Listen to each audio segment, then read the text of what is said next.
La leçon que nous allons aborder aujourd'hui s'intéresse à votre colonne vertébrale.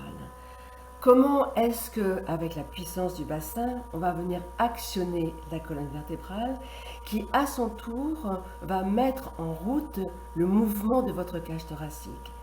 Et parce que la cage thoracique va être mobilisée, comment est-ce que votre respiration va s'organiser? Donc, vous avez pris le temps de mettre en place le matériel dont vous avez besoin. Et puis, vous avez aussi fait la préparation de prise de conscience corporelle que je vous ai proposée dans un enregistrement précédent, ainsi que la façon dont vous pliez vos jambes. Et c'est ce que vous allez venir faire. Vous allez venir plier vos deux jambes l'une après l'autre, venir observer comment vos pieds sont posés sur le sol, comment votre bassin est en appui sur le sol également, et puis la cage thoracique, la colonne vertébrale, les omoplates, les bras et votre crâne. Dans cette position, venez basculer votre bassin vers midi. Vous vous souvenez comme dans la leçon de la pendule. Et sentez comment vos lombaires vont venir se mettre en contact avec le sol, comment votre cage thoracique va s'appuyer différemment, comment votre crâne va rouler un petit peu vers l'arrière, comment est-ce que vous sentez le mouvement de vos omoplates. Et puis aussi, comment est-ce que les vertèbres lombaires et les bases dorsales vont venir s'ouvrir effectivement sur l'appui que vous donnez. Si les vertèbres lombaires et les bases dorsales s'ouvrent à l'arrière, elles se ferment à l'avant, à l'intérieur de votre corps. Sentez cette organisation. Donc votre ventre va se fermer. Vos côtes, votre cage thoracique, la base de votre cage thoracique va aussi se fermer. Ce qui va induire la possibilité pour votre souffle de trouver l'expire, de chercher et de trouver l'expire. Donc faites ce mouvement. Basculez votre bassin vers midi et en même temps venez expirer et en revenant en position neutre, venez de nouveau inspirer. Faites ça plusieurs fois. Sentez quels sont les changements des appuis sous vos pieds, dans votre dos, dans votre crâne.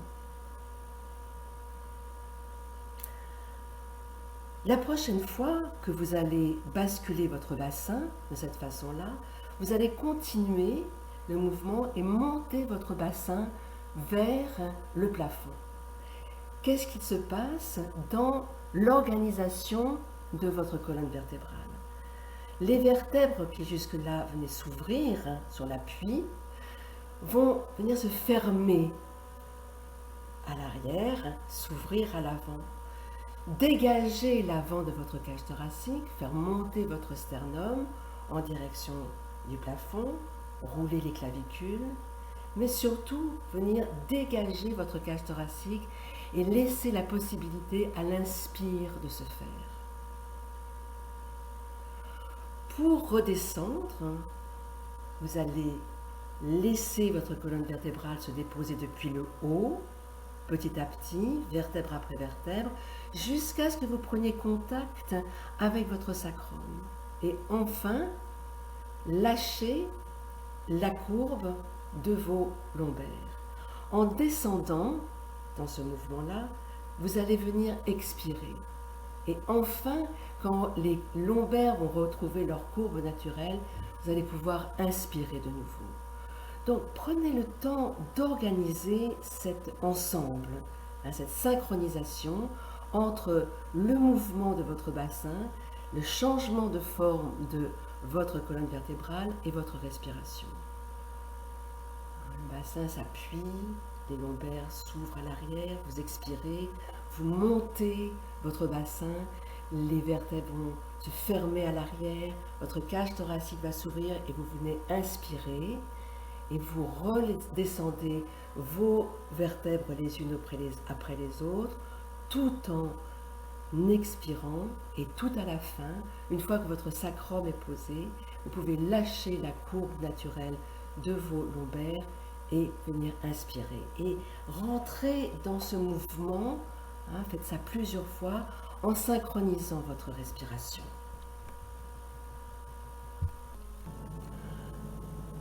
Quand vous sentez que vous avez suffisamment fait ce mouvement pour l'intégrer, le comprendre, le sentir et l'organiser d'une façon le plus claire possible, vous allez venir rallonger vos deux jambes l'une après l'autre et vous reposer.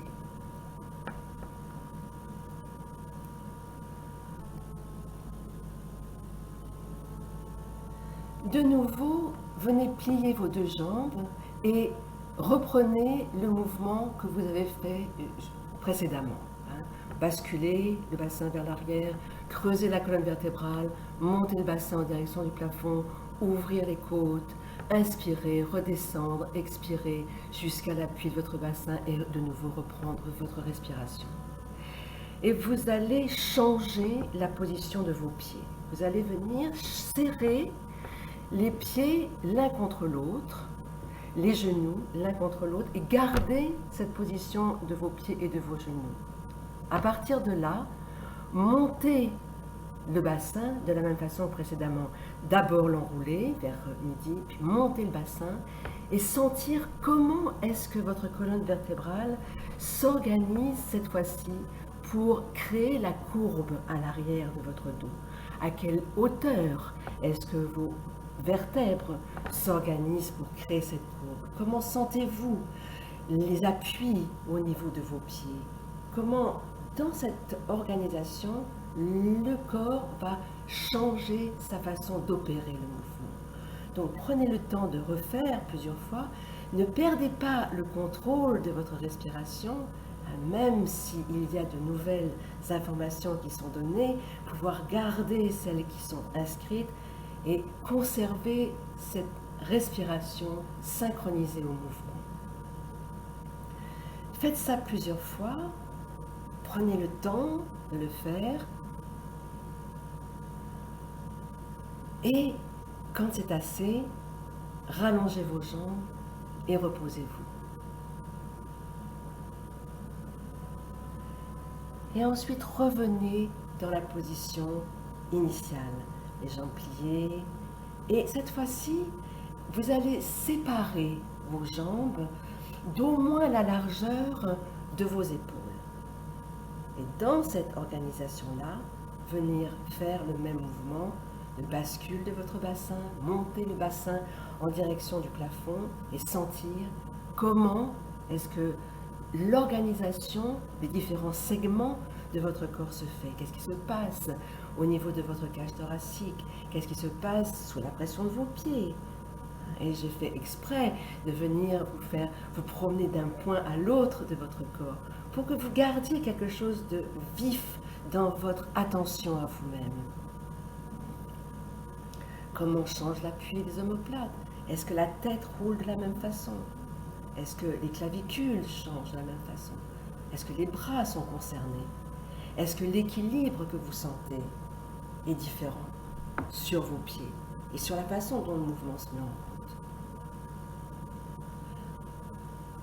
Ensuite, rallongez les jambes.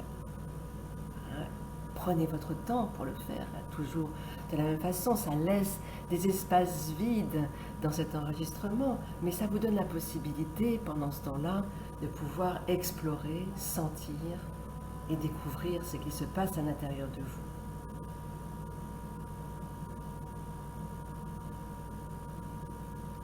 Rallongez vos jambes, reposez-vous un instant, venez sentir comment est-ce que vous êtes organisé au sol, qu'est-ce qu'il y a de différent, s'il y a quelque chose de différent, et puis de nouveau pliez vos jambes. Et cette fois-ci, vous allez venir croiser votre jambe droite sur votre jambe gauche, c'est-à-dire le creux de votre genou droit va venir vraiment s'imbriquer dans le haut de votre cuisse gauche au plus près de votre genou, comme si vous étiez dans un fauteuil.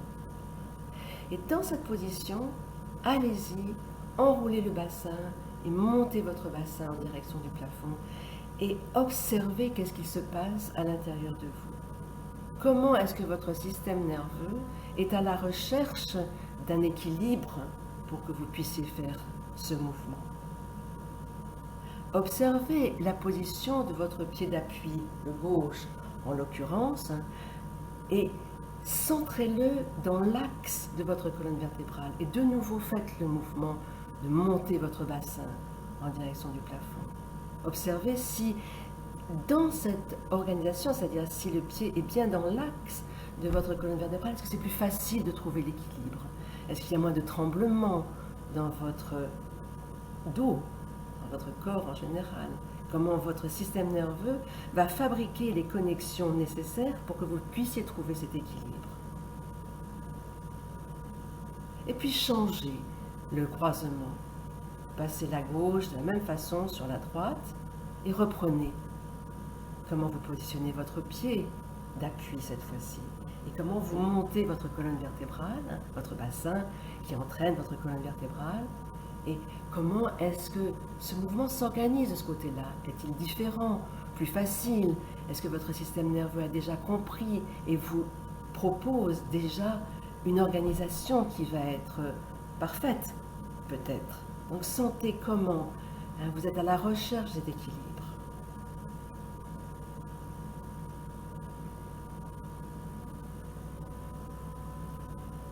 Rallongez vos jambes,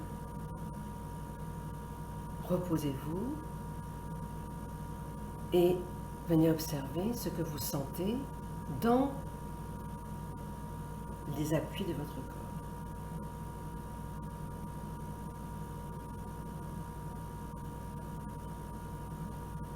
Pliez de nouveau vos jambes, les deux, l'une après l'autre.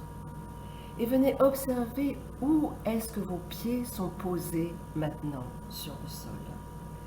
Est-ce que la position de vos pieds est différente? Est-ce que vous avez rectifié quelque chose de façon à ce que vous ayez une sensation d'un meilleur équilibre? Sentez bien l'appui de vos pieds.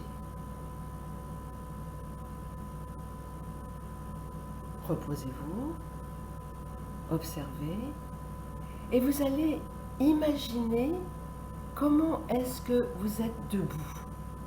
Comment est-ce que vous allez sentir l'appui de vos pieds,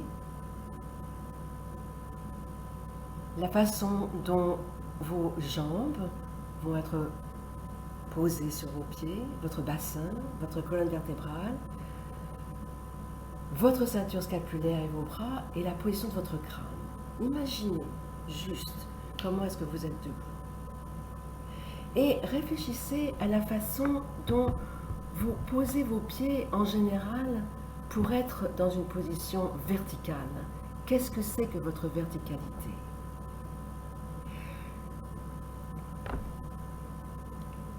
Et puis, tranquillement, vous allez venir vous asseoir, vous mettre debout et venir marcher ensuite, une fois que vous aurez fait ça. Mais prenez votre temps. Ne faites pas un bond de lapin pour venir vous mettre debout. Laissez le temps à votre système de se réorganiser pour la station debout et marchez. Marchez dans la pièce et observez comment est-ce qu'est votre marche. Comment vous sentez les appuis de vos pieds. Comment est-ce que s'organise la fluidité de votre colonne vertébrale. Et en même temps, comment est-ce que vous respirez? Qu'est-ce que vous découvrez sur cette observation, cette conscience que vous avez de l'organisation de votre colonne vertébrale, de sa fluidité, par rapport à l'équilibre que vous avez au sol? Qu'est-ce que c'est que la verticalité? Je vous laisse marcher, vous promener un petit peu et nous nous retrouverons pour une prochaine leçon. À bientôt!